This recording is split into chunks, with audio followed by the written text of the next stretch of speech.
ជំរាបសួរដែលបានមកកាន់នៅវីដេអូក្នុង channel របស់ខ្ញុំបន្តតែមុននឹងបញ្ចូលនៅវីដេអូសូមបងប្អូនជួយ subscribe និង like share វីដេអូមួយផងចា៎ព្រោះនេះវីដេអូរកបានដោយកម្រថត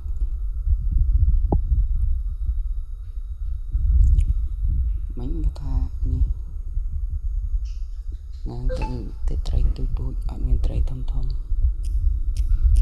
អត់ត្រីធំគេមក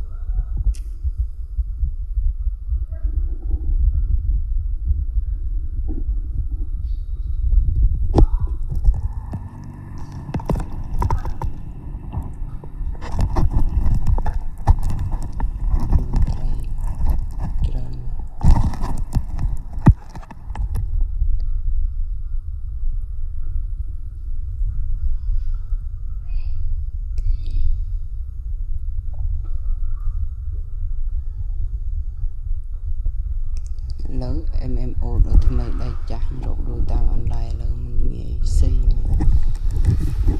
តាំងរឹងចាប់រត់ទៅតាំងទៅ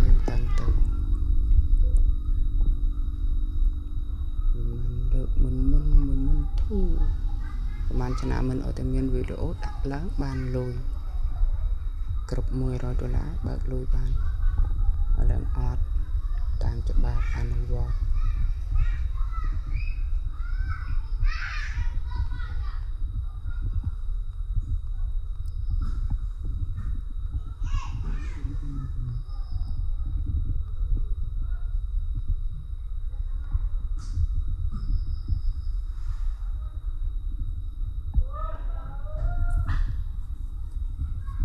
ងាយថាចង់នេះណាតឹងមែនរត់ទៅតឹងទៅអនឡាញ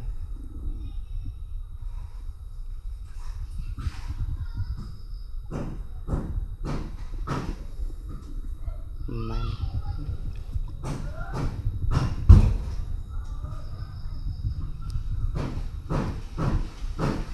គឺមិនធ្វើធូឥឡូវត្រូវចំណាយទាំងគ្រប់យ៉ាងឥឡូវមិនតែចង់ធ្វើ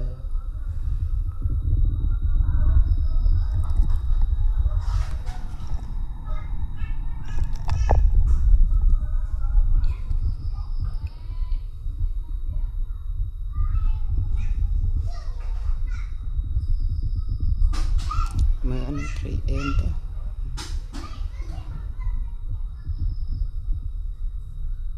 ឥឡូវការងារច្រើនទៀត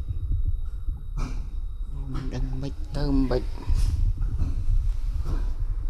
ការងារផ្ទួយមកឥឡូវ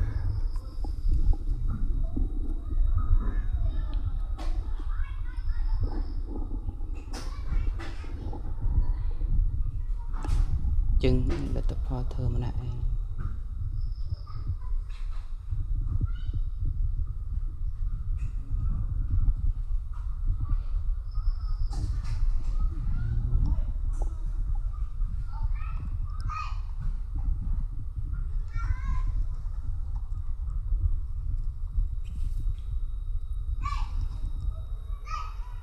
អរគុណបងប្អូនដែលបានតាមដាននៅវីដេអូដឹងថាអត់មើលខ្ញុំសូវចុកចិត្តដែរដោយសារធ្វើអត់មានពេលវេលាគីកាត់តនៅរូបភាពវីដេអូអីផងថតមកផុសទុកអនុស្សាវរីយ៍ព្រោះមានសំណាងបើកលួយថ្ងៃក្រោយ